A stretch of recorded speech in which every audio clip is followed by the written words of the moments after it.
Two Nations Under Ted, a Ted Lasso podcast, is a Boink Studios production. And now, on with the show.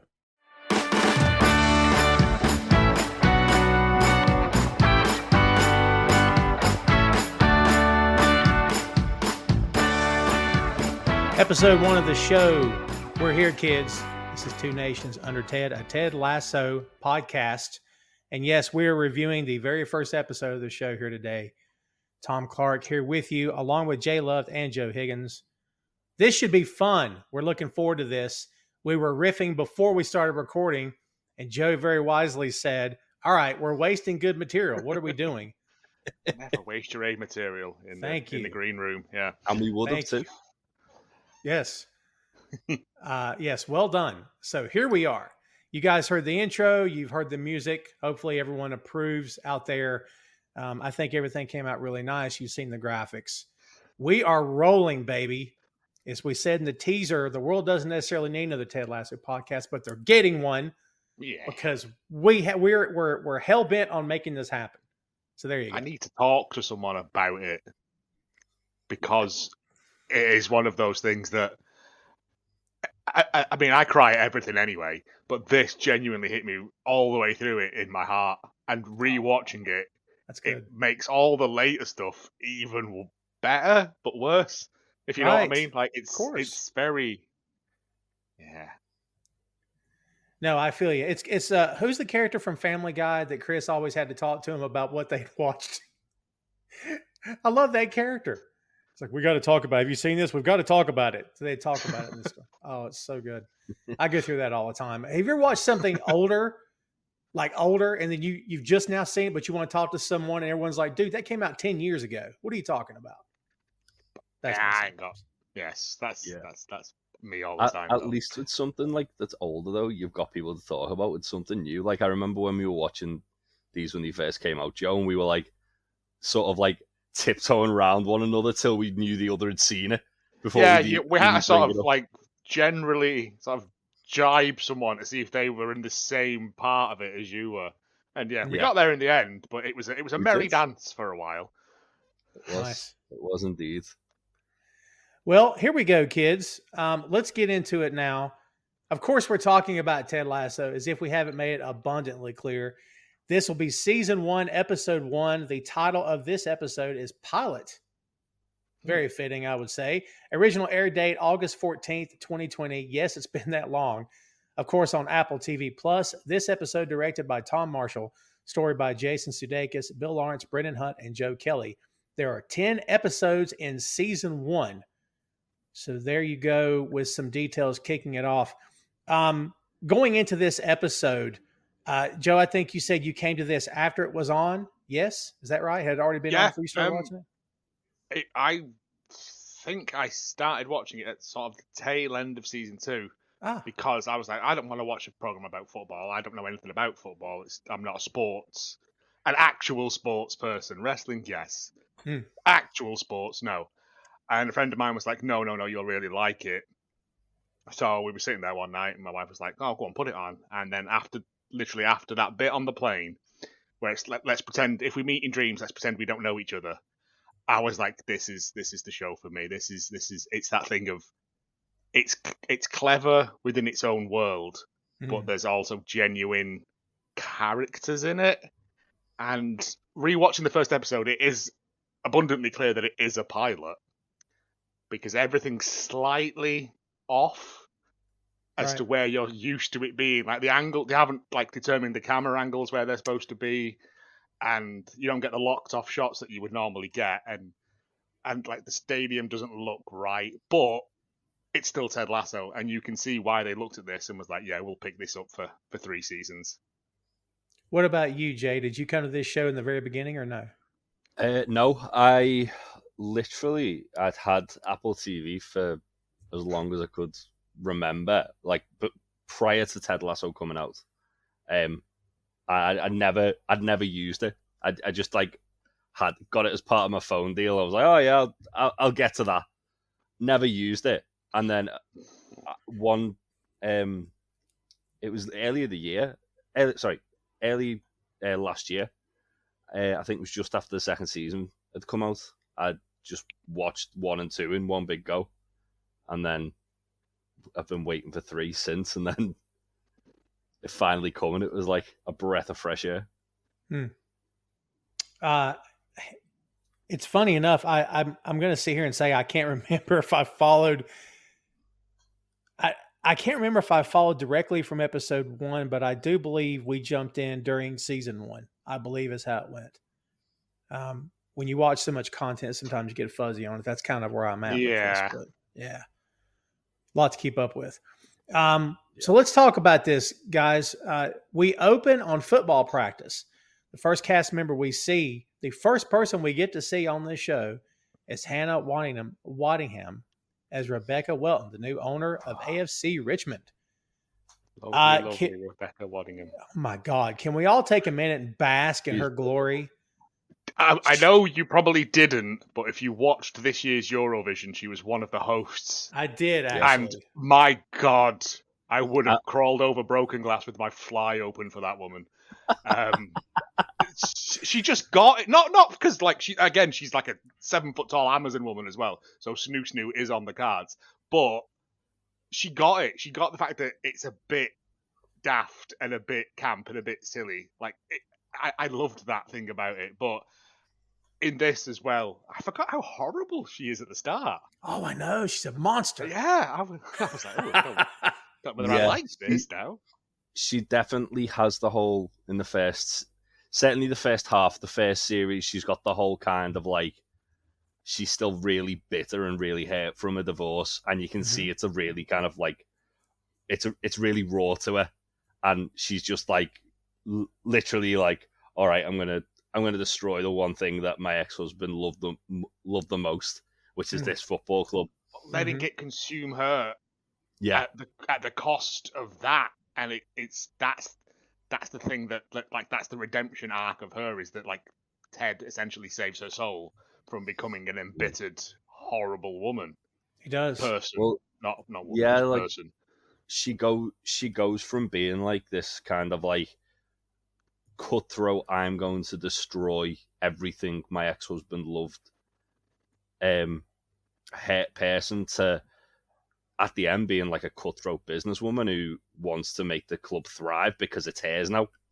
And the journey we take to that, even in the first episode, there's so much foreshadowing that you can see she's gonna Ted's going to break her down. We'll get to it in a little bit, but there's just little things every now and again you see, and it's oh yeah, you can tell she's gonna come good. There are those moments where she's talking and Ted just says something, and you see her sort of break for a second and then go, and the mask drops again, and she's back into just being business bitch. But it is just, and again, it's those little things that I didn't pick up on it on the first time round, but now knowing how it all plays out, you can see that it was there all along. Yes, you just weren't looking. He begins getting through her armor in the first episode, and all he's doing is just pinging at it.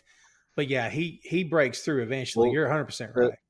The first thing, which was something I noticed when I was watching it back, he's the first person in the entire show who asks how she's actually doing, how she's dealing with the divorce.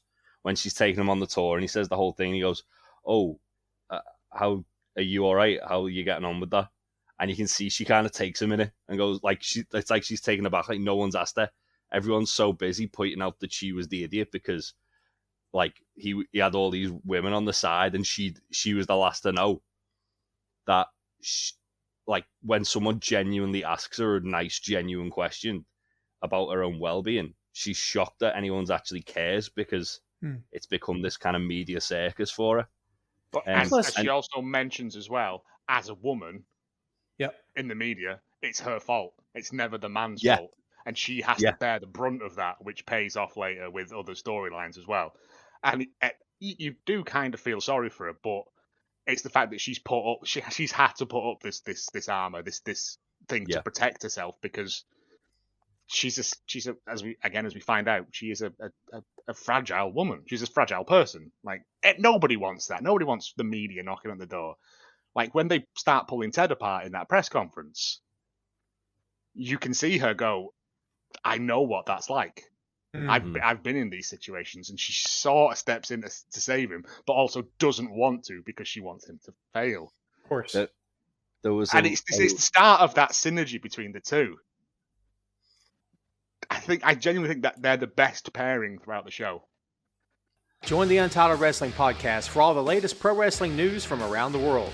Want to dive deeper? Interviews, fantasy booking, roundtable discussions, quizzes, video game streaming, watch-alongs, and a lot more can all be found on YouTube and wherever podcasts are available. You can also find the show on social media, Facebook, Instagram, and YouTube at Untitled Wrestling Podcast, and Twitter, Twitch, and Discord at Untitled Rest Pod. Follow, subscribe, and download today. There was a lovely bit as well in that press conference scene where like Trent asks his first question and Ted goes, "Oh, I really like those glasses," and Trent just takes them off. And it's just like, again, it's Trent trying to be like project himself as being an arsehole when really it's almost like he's really intrigued by everything to do with the club, and you can tell he's quite passionate about the club, but because he doesn't necessarily think Ted belongs where he is, he's trying to give him the cold shoulder. Everyone has a thin candy shell when this show begins, and Ted gets through every one of them. I love that. I love that. Because I never realized how horrible like the actual team were to each other as well. Yeah, like, right. There's just I thought it was just Jamie and Roy initially. No, like all of them are just horrible people, and there is no. It's everyone out for themselves, and it's so again now seeing that, and then the ending of it is this beautiful journey. Absolutely. But yes, it is. The thing is, we find out that Rebecca has become the owner of AFC Richmond, not a real football team. Right. So they're actually based on Crystal Palace, and they use, even though Crystal Palace are in the show, same colours. They actually use Crystal Palace's ground, Selhurst Park, for a lot of the actual like match day shots because the seats are the same colours. Is the external shots the same? Because no, God no. Right. Because I was going to say that looks like my local football ground. Funnily enough, if that was a Premier League team, like in reality, they probably have to. They probably wouldn't be allowed in the league until they'd like done massive renovations on the ground. But, it's something we're seeing now with Luton Town, who've just been promoted, who had upon promotion got given like an £8 million invoice to say this is what you need to do to fix your ground to our standard. Wow. Yeah. So nothing to say that. So Nelson Road wouldn't actually have passed from the shots you see like from the street, it wouldn't have been allowed to be in the Premier League. Looks like it's still got stands, yeah. Which again the Premier League doesn't allow. No. That's almost like non-league level. Yeah, well, I was gonna say that's literally Ratcliffe Borough Football Club has stands and like 4 seats that you have to fight over. This is Hollywood taking liberties just so they can tell their story. Yes. I mean, yeah. When we get to where Ted and Beard live, it is like a whimsical, isn't it? Borough, and I'm like, London. There are places in London like that, but I want to find out where in London it is so I can go visit it. I guarantee you, it probably isn't anything like that. Or it's a stat. It's probably Stratford. That's where it is. Yeah, to be fair. Or Kent, somewhere in Kent or Essex, just on the outskirts of London. Where they filmed Hot Fuzz. Love that movie. Are you kidding me? This could become a Hot Fuzz podcast quick. Very easy. So Rebecca's the first one we meet. Very cool. The second person we meet is Jeremy Swift as Leslie Higgins. This character is fantastic. I love this guy so much. Of course, we immediately hear about Rupert and the divorce, as you said. Rebecca straight away fires George Cartrick, played by Bill Fellows, who is great. This dude feels like an actual honest-to-God person, doesn't he? He is like a lot of the old school British football managers, though. He's like a sort of like 80s, 90s British football manager. Do I not like? Again. But I forgot about his little shorts that he comes shuffling in his tiny wee shorts. And I love that line where Rebecca says, "Oh, if you leave, and can you get me a salad? No raisins in it, though." Yeah, she fires him straight away. She lists casual misogyny as a reason. And Liam. Yes. Because he's old school. He's like your Dennis Taylor? No, that's a snooker player. Brian Clough? Yeah, he reminds me of Cloughie a bit. And it's just that, like, that's just how it was back then. Before we had like the Premier League and stuff, it was sort of rough and ready British football, like sort of stuff. And he is of that school, and that's not his fault. That's just how he is. Mm-hmm. But it's the fact that he stomps off, just like in his little shorts, and it's just like a toddler like having a tantrum. He is. Yeah. He flips her off on the way out, I think. But he does say it's that thing of what's worse, your husband cheating on you, or you being the last person to find out about it. Right.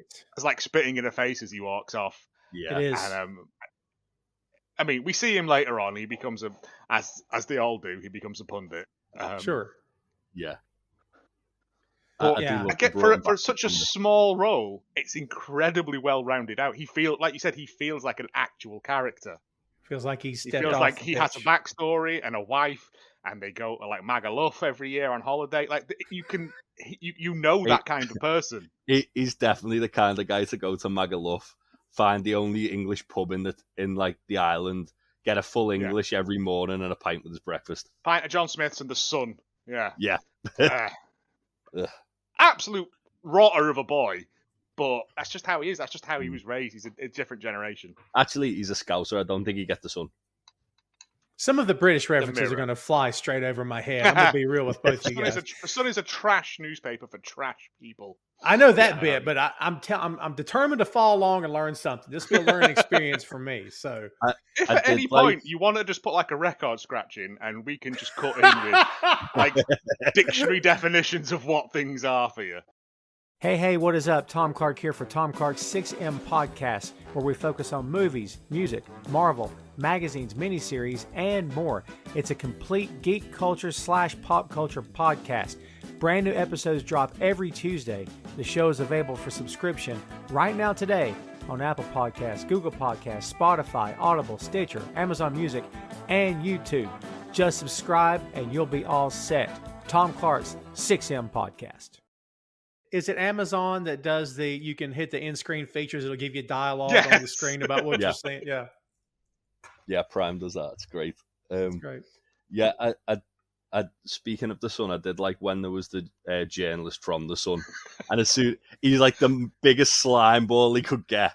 As soon as he stood up, all the rest of the everyone journalists groaned. booed him. Yeah. And then, of course, he doesn't ask anything about football. He asks Rebecca about a divorce. Yeah, because he's scum. And it's like, yeah, of course, fuck off the Sun. But again, before we get to that, we cut to an American ESPN style station. Yeah, that is Scott Van Pelt on ESPN. I got that one. There you go. So one thing about whenever they have any kind of like football and pundits, or obviously with ESPN, I was going to ask you, is that an actual like Sports Center host? Because all the hosts they have on like on the football side of it, are actual hosts over here. They are. So like apart from George and Roy at that one point. Yeah. But like even like Chris Powell, who's one of the commentators, he's a former footballer. He does like radio commentary. I don't think he does much on TV, but he still is like a genuine commentator from a retired footballer. But it's again, they've got these people involved in it, which makes it feel more real and more it does in that state. But he's announcing Ted. No, it's what's the team called? The Wichita State Shockers. Oh, that's a name. I know, right? But yeah, Ted has led them to a victory in their division. It's not like the top flight though, is it? It's Division lower 2. tier. I don't know how any sports work really, but it's Division 2, so it's still a win, it's still a trophy, still important, but it's Division 2, so it's not Division 1 in other words. Oh yes, because that pays off later on when we're getting Ted's Division 2 is the Premier, and there's the Premier League, and then that's that whole bit. Yes, but he's also like, you can see he's doing his Running Man dance. Yep. And everyone in that locker room is giving him 100% adoration. Like, you can see this is what he does. Like, he turns things around, not by meanness and not by like bullying people, but by just treating people like people and finding out what it is that like makes them tick. Absolutely. You don't know this yet. You just see a man dancing, and then we cut to like Ted on the plane with Coach Beard, and this kid. This kid is fucking great. I'll say it. He's great, but I hate him. He's such a knob. So we're talking about Tommy, played by Bill Skinner, the kid with the cell phone in his hand. Yes. Oof. Yeah, but it's the can I take an Ussy? And as a wrestling fan, I'm like, that's a bit too close to Usyk. But also, also the fact that he explains it, because there's us in it, so it's not a selfie. I'm like, I get it, but it's stop trying to make Usyk happen. But he then explains to him as well, yeah, you're a legend, but also they're gonna murder you. Yeah. It's great. I think this does a really good job though of kind of setting up like how accepting of everybody Ted is, because while we're all kind of like cynical and rolling our eyes like this guy's the worst, Ted's giving him the time of day, like, I really like that. And like when he says, "Oh, I'm gonna murder you," he goes, "Well, I hope not. I woke up this morning." And so like he's just having a normal conversation with him. It must be brilliant to be Ted and have nothing bring you down ever, because no worries. You always look for the positive in. And then though, what the duality of this character, to get that deep, the duality of this character is, while he is those things, then you see the anxiety set in. He has panic attacks. Yes. Like, you can only keep that up for so long, and eventually you got to have a bad day, right? He can instill confidence in others, but it depletes his own self-confidence. Yes, absolutely. I didn't realize how early they foreshadowed that. Yeah. Like they did it in the press conference, didn't they? They had like the sort of ringing. And I was like, ringing, and then I think when he's at his first training session, he's like, because Beard catches it as well. Beard sees it and doesn't say anything, but he just gives him a little look. And I'm like, so it's again, we're already there, and this is the pilot. This is like, we don't know if this is getting picked up, doesn't he? Yeah, he says, what was it you said to me on our first day at Wichita? They're just kids, boss. And then Ted looks up at like McAdoo and goes, "Oh, he's a big kid." Yeah. And Brendan Hunt as Coach Beard is he's wonderful. Great. He's awesome. The more we find out about Coach Beard, the more I want Coach Beard the early years sort of spin-off. Oh, that'd be great. Wouldn't that be great? It would, but I don't think we do need to see it. It's just the stuff he gets up to, that one weird Coach Beard episode that we'll get to. Yeah. Is one of those ones when watching it the first time I was like, no, this isn't Ted Lasso. But then it's fleshing out a character that has such mystery and intrigue surrounding them. And it only makes it worse. It's like with Beard. So there's like that first kind of team talk where he shouts like, "Everyone shush!" And Ted's like even shot like, "Oh, okay." And then he's so enigmatic throughout the series, and you just get like kind of drip fed little things, even down to one thing I noticed was when they were on the plane was Beard's reading a book called Inverting the Pyramid. Yep. And obviously it's like, it's all kind of like, it's about total football, which is the tactic that Ted will eventually go to use. It's just like really clever how like Beard's kind of foreshadowing what's going to happen. But then he's so mysterious in himself that when you do find out a little bit about him, it's like, I want to know so much more about him. because it is one of those things that I might have to keep track of as we watch this. The books that he's reading. Oh, that's a good call. Yeah. Because he's always in the office and he's always got a book on the go. And I'm like, are they going to be foreshadowing bits of plot, or are they just little, in jokes to themselves? It's. I didn't know he was reading. I didn't clock that he was reading Inverted the Pyramid. Yeah. Well, it's only because Ted makes a comment on it, and he's like, "You're gonna have to teach me everything you've learned in this book." And then it turns out that even though Ted doesn't learn it from Beard, he does learn it. He figures it out on his own after drinking tea, the worst kind of tea. Yeah. The tea becomes a character in this show too. Let's be honest. Yeah, but it's here when they're like, we need to go to sleep, and Ted, I think the fact that he turns around with such glee and childish delight on his face and says, "If we meet in our dreams, let's pretend we don't know each other just to mess about with them." And I'm like, it's such a beautiful thing. They land, they meet. Is he called Ollie, the driver? Yeah. And they're like, "Can we take a quick stop?" And they go and look at Tower Bridge, but Ollie is still stood there holding the Ted Lasso sign up for some reason. And I just thought it's a really weird beat, but it's just these little things that round out characters. 100%. You're told to stand there and hold that sign. I love when they go to the to Tower Bridge and Ted goes, "We're not in Kansas anymore." I've never said that before. And the driver tells him, it's Tower Bridge. He goes, "Right, not London Bridge, because this one's still up." It's a very quick little joke that they put in there. It's a very quick little joke. I love that stuff. Yeah. I think you are where I'm at. Go ahead. No. They then arrive at the dog track, Richmond's football ground, and also training ground. Yes. Yeah. Again, that's a very non-league sort of thing that they train. Yeah, because I thought they're normally miles away. Normally, Liverpool FC, where I'm living, that's they've got the stadium, which is in Anfield, and then in Kirby, about a 30-minute drive away, give or take, they've got a massive training complex outside the city. They used to have a place called Melwood, which was a bit closer to the ground, which was literally just a park. But they've obviously now it's a massive training facility. A lot of teams do though. They'll have it so it's it's off the beaten track, so people can't really just spy on the training sessions and stuff like that. But also, that's just what I was going to ask. What would be the reason to have practice separate so the public can't see it?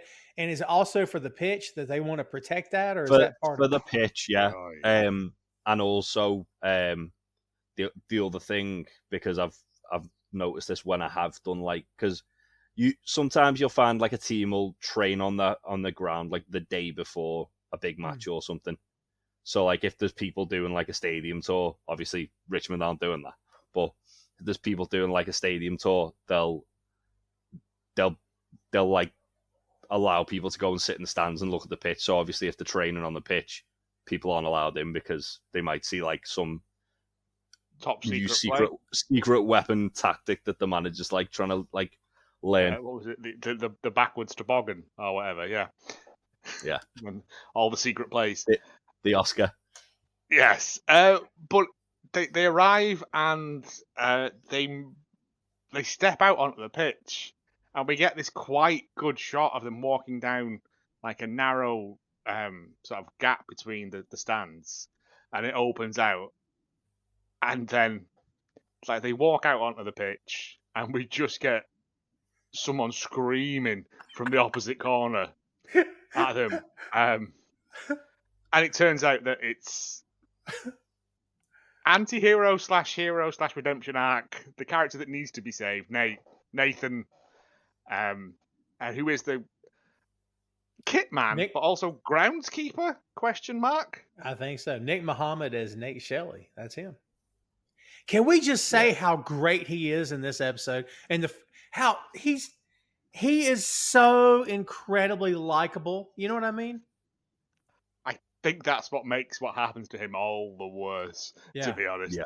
But because he's just someone who is so browbeaten and so just whipped, like a dog sort of thing, that he won't speak up. He's the genuine joy on his face when Ted remembers his name.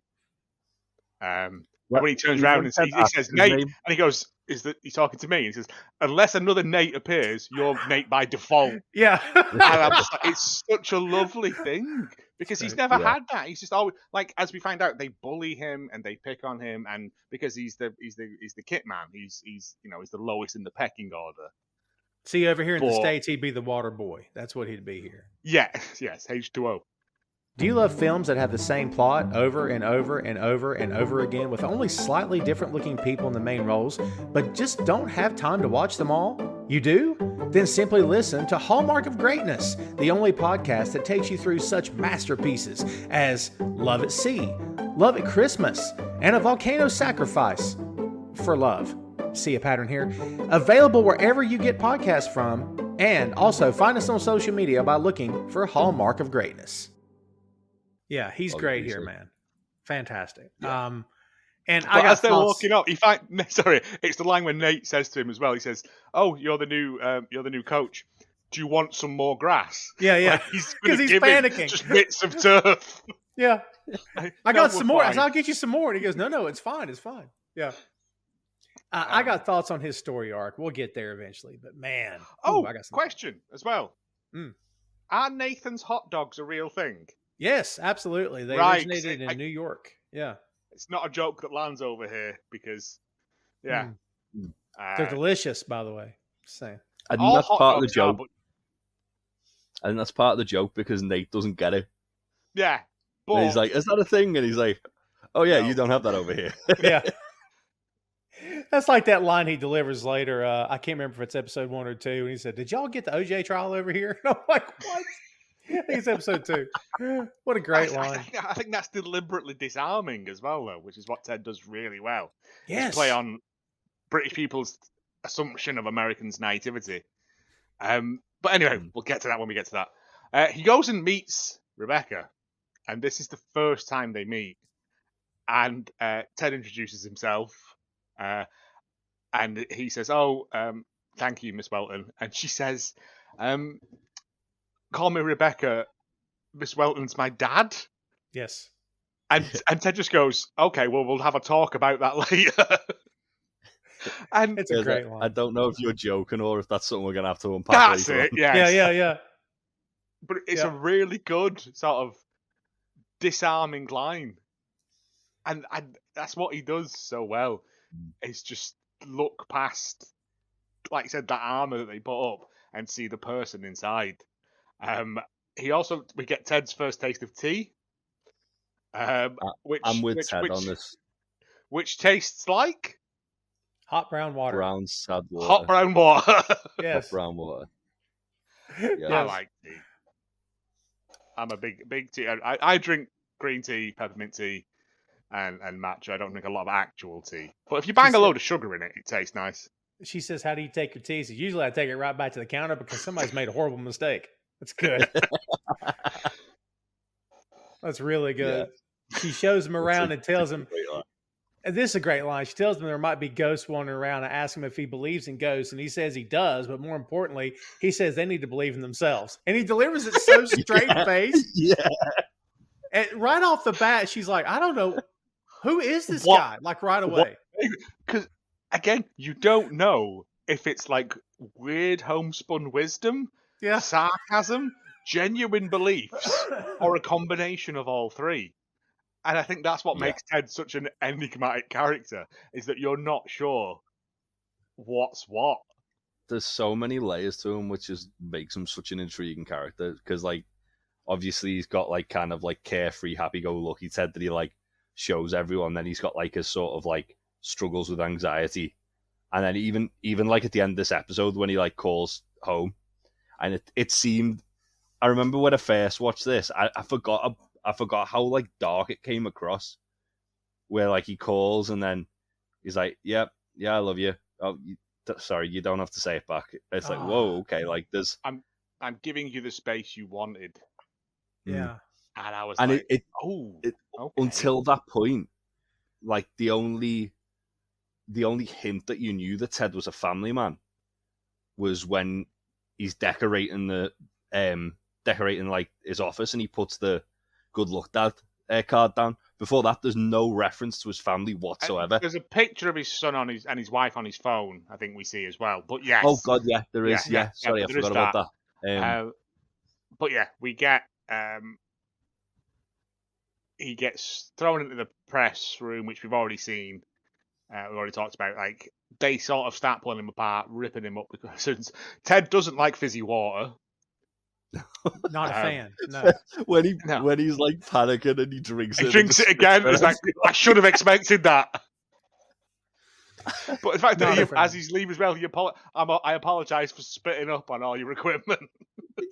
Because everyone puts their even phones even after they've bullied him to the point of like having to be saved by the owner of the club, he's still polite and stuff to them, and you can sort of see some of them like warming up to him a little bit because football is it's all the way through this as well.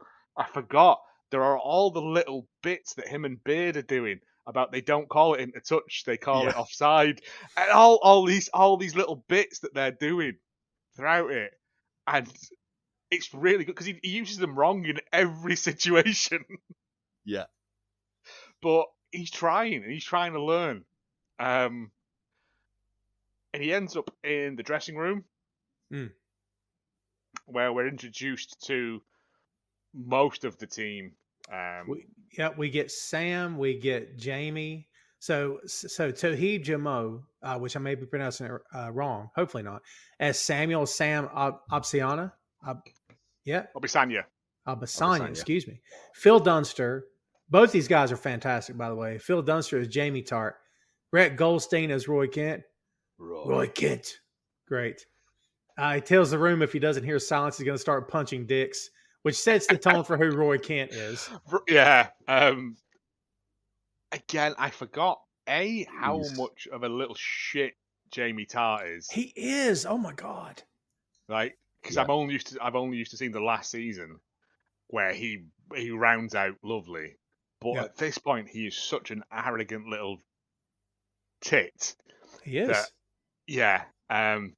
We get Sam as well, and Sam has transferred from Nigeria, but hasn't been having a great season. And Ted's like, oh, well, we'll have to see why that is. But Roy Kent makes this scene. Oi! And he's just got one of those voices. Yeah. That cuts through, but also sounds like how I imagine Judge Dredd to sound. Like, ooh. Yeah, it is just that thing of... I like that. No. Yeah. And he's great. Like, he again, it's the fact is that at this point we're only introduced to like those three. The Welsh lad, whose name escapes me at the moment, Colin, and like there are other people there. Yeah, but the only other like people who are kind of you sort of see stick around is McAdoo and I can't remember the French guy's name. He's in the first scene talking. Yeah. Because Roy turns around and says, "No one here speaks French." Yeah. as he's watching the thing. And you get the feeling he's probably said that before to him. You know what I mean? Like, yeah. But again, it's this incredibly disharmonious locker room that they're working in. What was it Ted said as he walks in? I like the smell of a locker room. It smells like Axe body spray. Oh, I forgot that bit. Yeah. Like potential on Axe. Different here. Yeah, that's right. Lynx, my favourite of the African cats. Yeah. It's just, he's just a beautiful man. Like, I call these Ted-isms. These little one-liners that they're just hit and run one-liners. He's so good at them though, because I'm so busy laughing at one that I miss the next one. It's that Arrested Development thing of just layering jokes on each other so fast and so quick that you're barely laughing at one, and you miss the next one, and you have to rewatch it, I guess. What about when Ted wants to speak to the team and Rebecca says, "Can't keep a gaffer from his pitch," and he goes, and he tells Beard, "I'm 0-2 for everything in that sentence." It's great. Oh man. I also think, sorry to cut back, in that press conference, I think Rebecca says it isn't the Richmond way, it is the Ted Lasso way. Yes. Yeah, she says we're doing things a different way now. We're doing it the Lasso way. Which comes back later on at the end. And then what have we got? Well, she comes to his defense, as you said, telling the mom that they've abandoned all sense of manners and hospitality. This was a great moment for someone it's bitter at this point. She points out that while they're being salty, she can't remember the last time the press room was that full, and she's seen the team play more than anyone. In all those years, she had seen profound mediocrity, and that Ted may not have the CV they all find acceptable, but he does have something the club doesn't have, a trophy from this millennium. I think great. This is one of the first instances in the series where you see that deep down Rebecca is a good person. Yeah.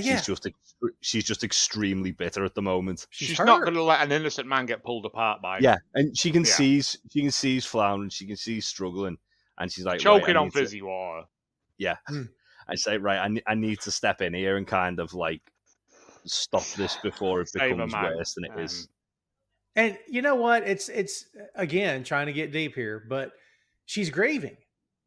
Yes, he cheated on her. Yes, he's a scumbag. We know, we find out later what a dick he really is.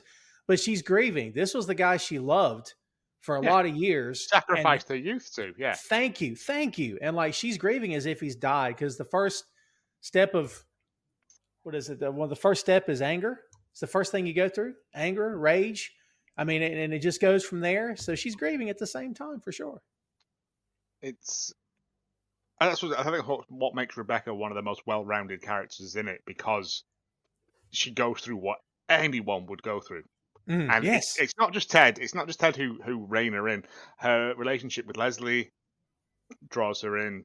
Yes. And it is, and especially her relationship with. We've not mentioned her yet, and she's in this all the way through. Yes, she's again when she comes into the locker room. Are you all decent? Oh, it all comes back at the end. Juno. Oh yes, it does. Juno Temple is Keely Jones. Yep. Keely. The thing that I noticed with that, which was was a really good bit of foreshadowing, was when she said to Ted, a little bit later when she comes back to the locker room, she says to Ted, you much of a tweet? And he goes, nope, don't use it. I can beatbox though. But then after that, she says, she kind of says, don't go on Twitter and don't look up these things. It's she's already thinking of the PR thing. She just doesn't realize. Yeah. I don't know what to do. I don't know what to do when someone beatboxes in front of me. I never know what to do. Yeah, that's great.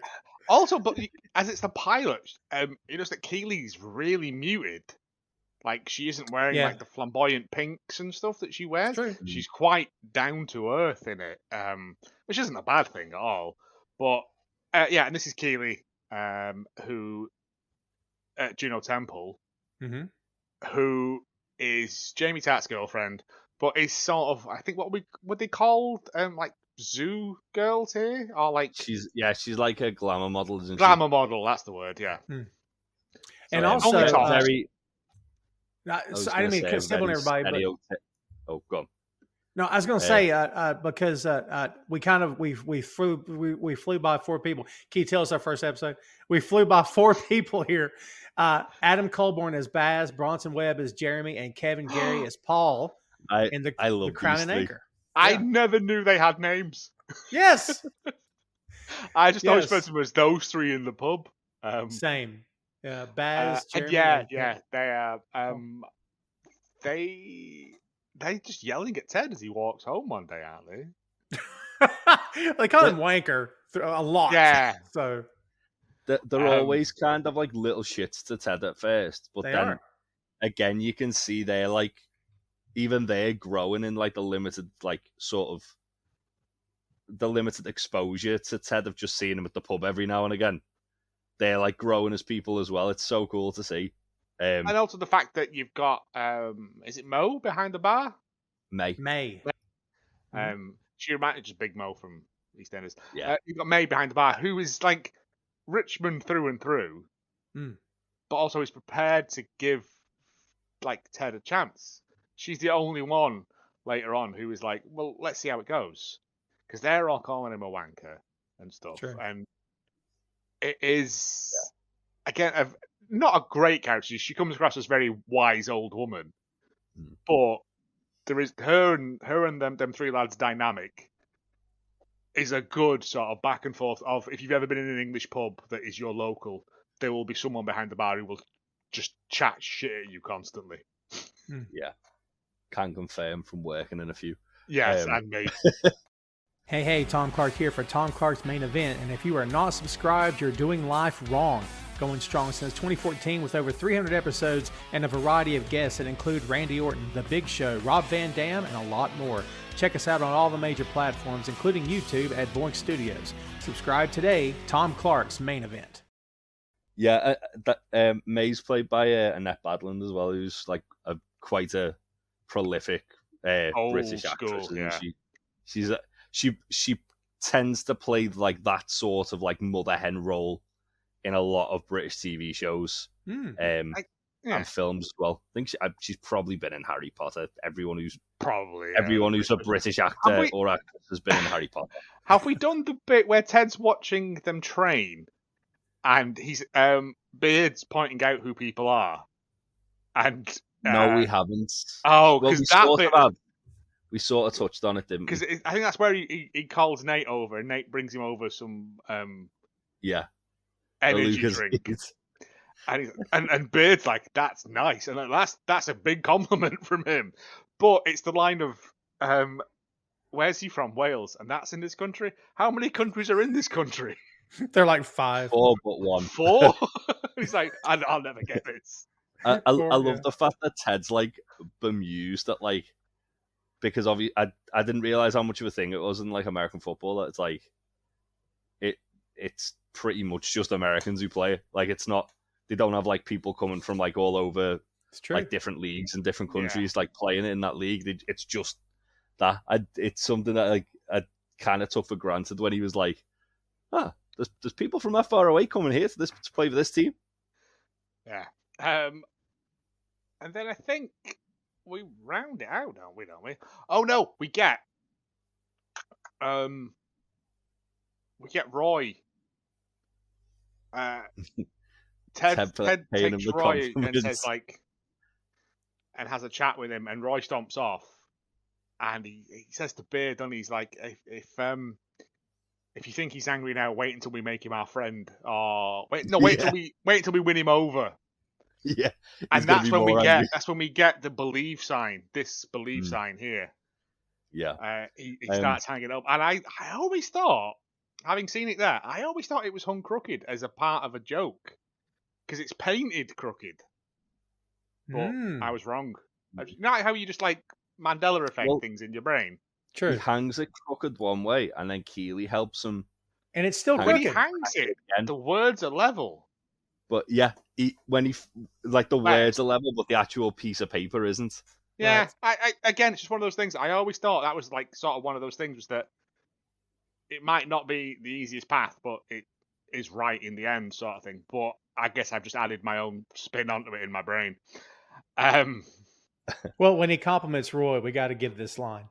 He compliments Roy, and Roy answers with, "I never thought I would end up being coached by Ronald fucking McDonald." Ronald fucking McDonald. Great. Oh. Also, I forgot. I had to explain to my wife who Biz Markie was as well. When Ted does his beatboxing thing as well. But and then we get them leaving. Yeah. Rebecca has promoted Leslie. I keep calling him Leslie Higgins at this point. Sorry. Mm-hmm. Yep. And he is now like chief director of football operations or some made up role. Like it's actually a real role.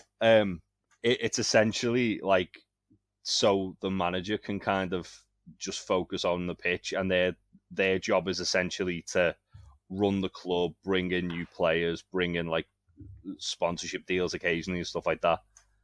But she's promoted him for the purely vindictive reason to get him on board with her plan to fuck with the club.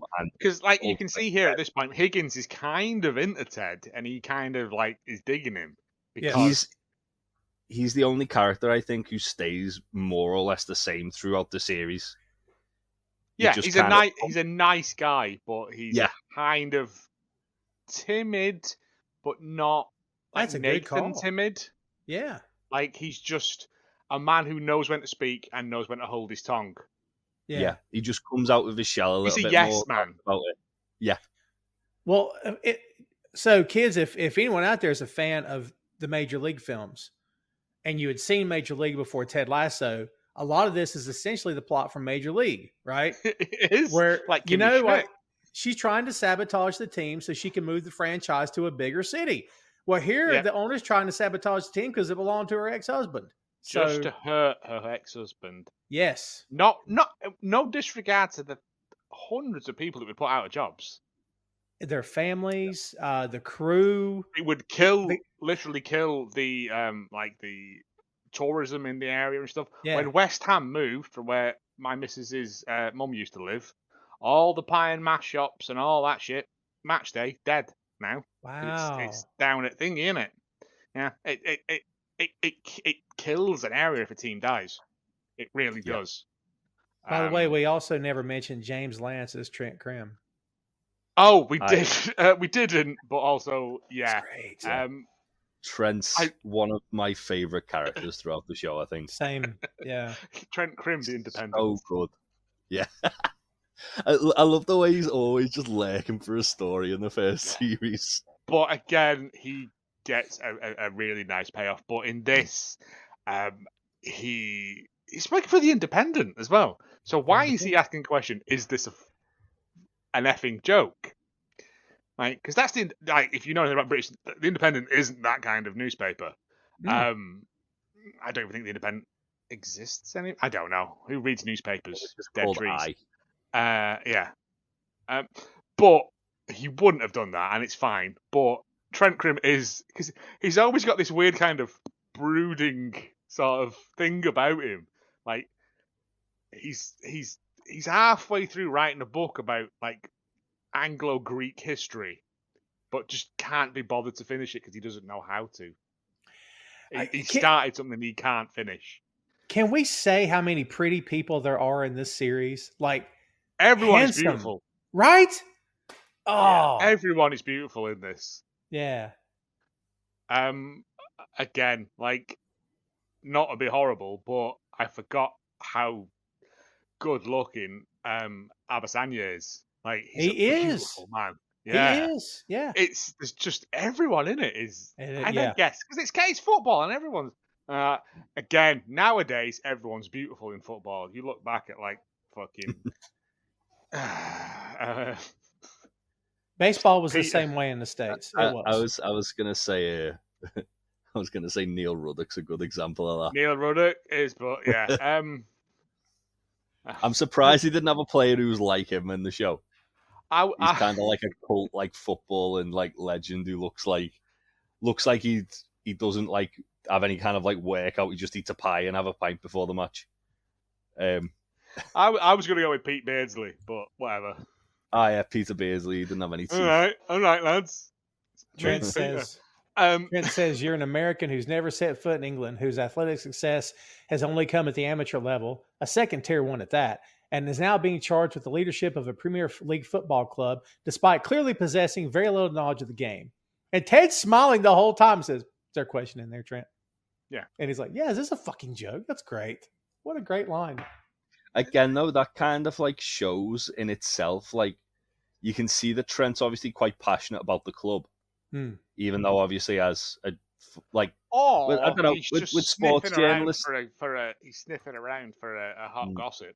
I know, but I think with sports journalists that are kind of like based on that team, usually they'll either support it or at least follow it enough that they kind of have an appreciation for the team.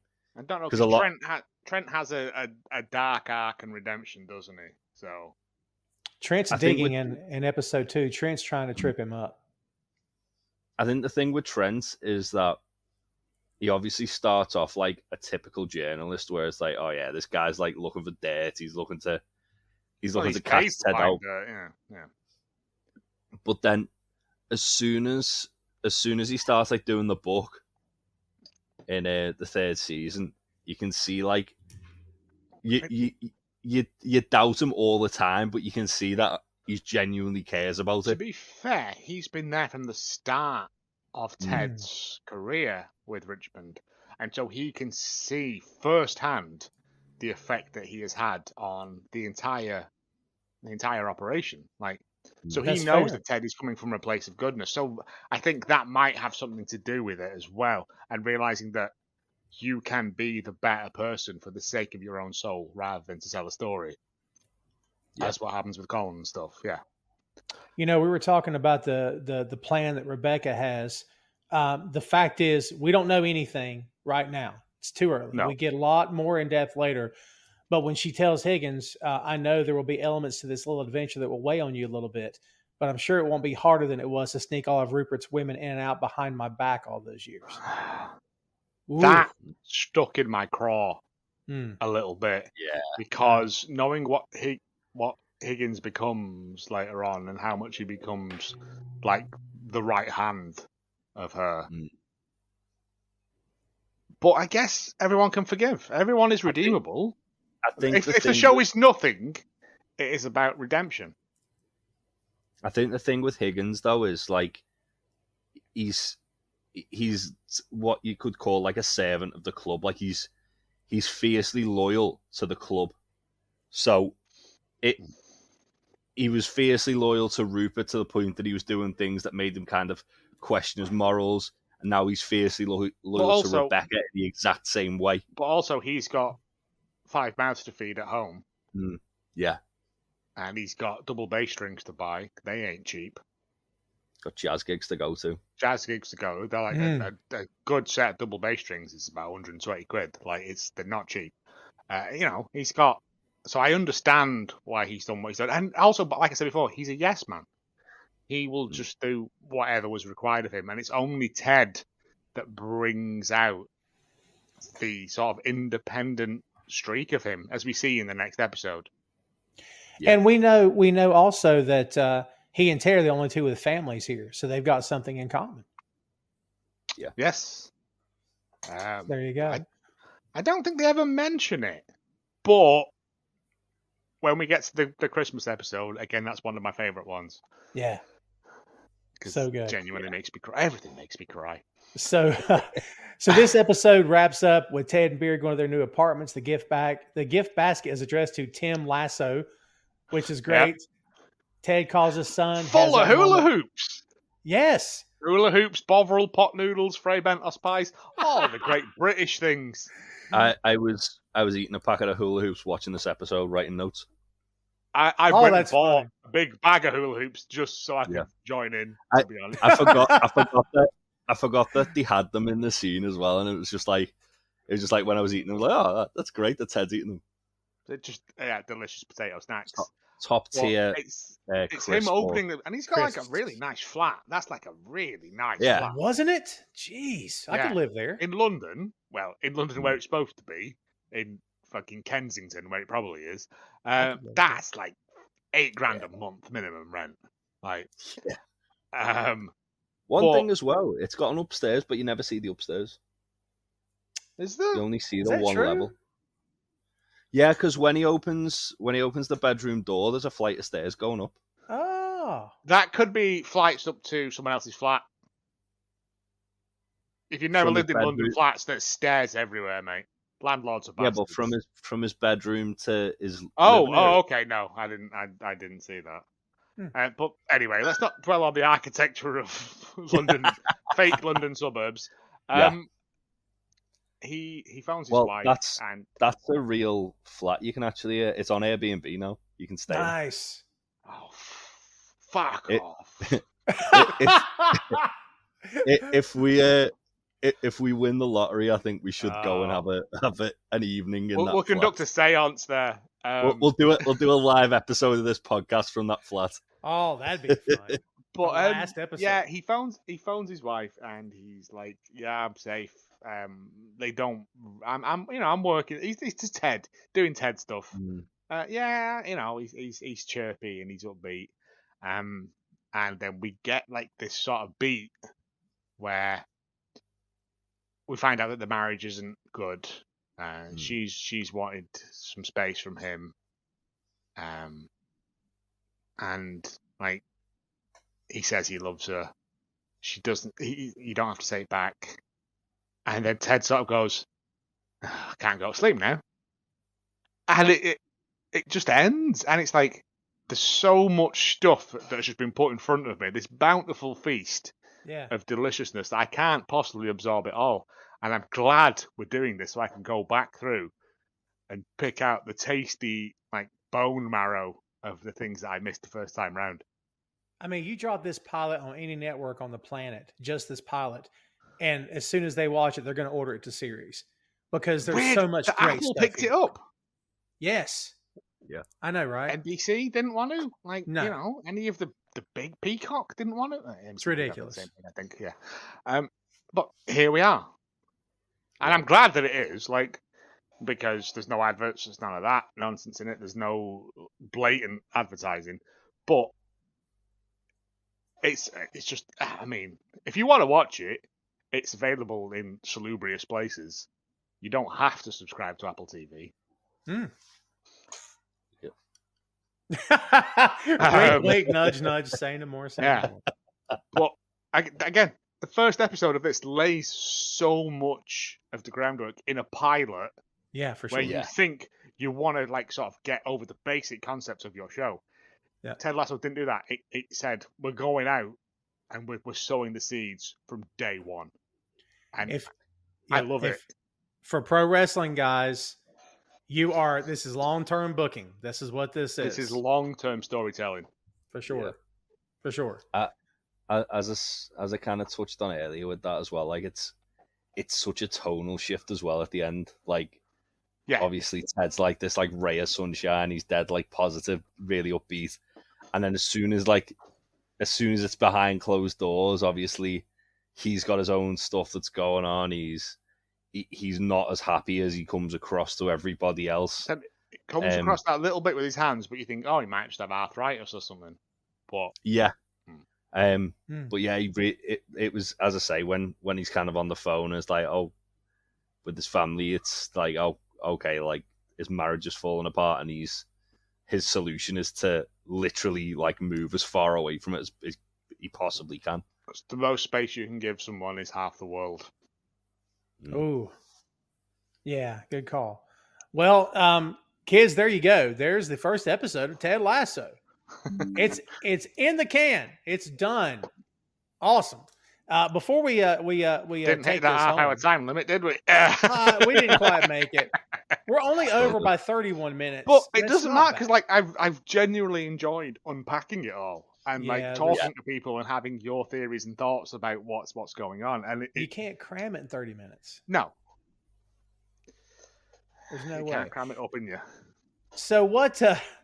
Let's put a button on this, guys. What are your biggest takeaways here? If you had to sum it up, what do you think, Joe? What's your biggest takeaway from this first episode? I would say, don't judge people on the first impressions, because you will always be surprised, unless they come up to you wearing like a screwdriver shirt and they've got a Nazi armband on, in which case burn them instantly. Sure.